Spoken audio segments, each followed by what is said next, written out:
we all know South Africa is a tough environment, but there's also so much opportunity in South Africa. So the one thing that South Africans have is this sort of entrepreneurial spirit. So most South Africans, have to make a plan. They've got to get out there and they hustle. And that's not found everywhere in the world. It's our version of the American dream, if you want to call it that.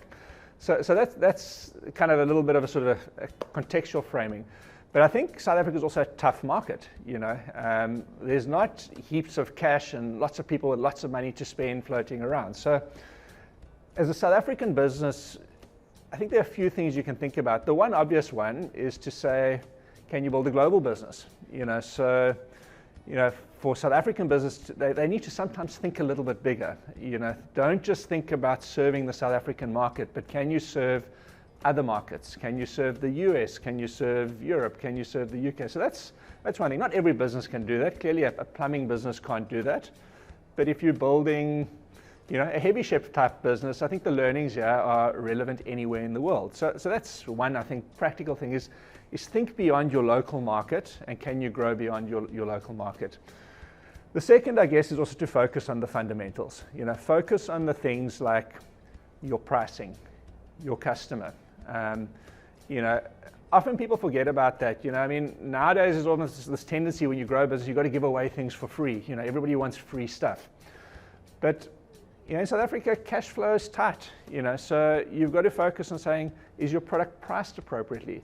Rather sell 10 products at 100 Rand, to quality customers, than try sell 1,000 products at 50 cents and not make any margin. If you can focus on your profit margin, your pricing, and then make sure that your costs are low, or not low. Don't skimp on things that are actually important, that require investment, but don't go waste money. So I think that's really, really important. It's not sexy, it's not glamorous, it's none of that stuff, but ultimately, that's really, really important. You don't need an accountant to do that. Most people know that intuitively. I was really fortunate to spend 4 or 5 years of my corporate or working career working up in Kenya, Tanzania, Ghana. And what struck me about those countries is how people in those countries just get it. Everybody's an entrepreneur. Everybody understands those sort of basic things. I think South Africa sometimes lacks.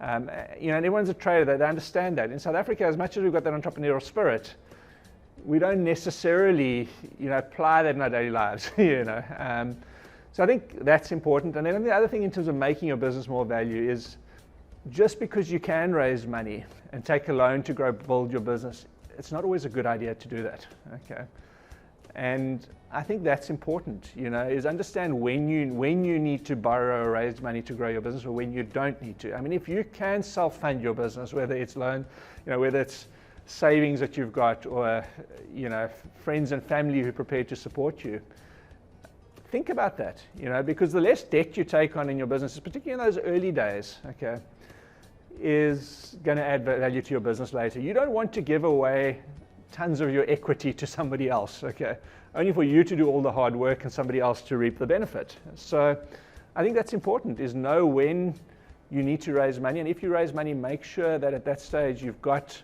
product market fit, people understand your business, even if that means you have to build a business as a side hustle while you still have another income coming in. Hopefully I'm not going too much off piste with that answer, but those are some of the things I'd look at, And then, the last point, I'm coming back to this again, is when you get to a certain stage, you've got a business that's scale, that's profitable, succession. I keep hammering on about this. Make sure you've got people in your business that can take it to the next level. Or at very least, make sure you've documented some of the processes, Mind map your business so that somebody else knows how that business works if you step away. Those are some sort of, practical things that you can think about.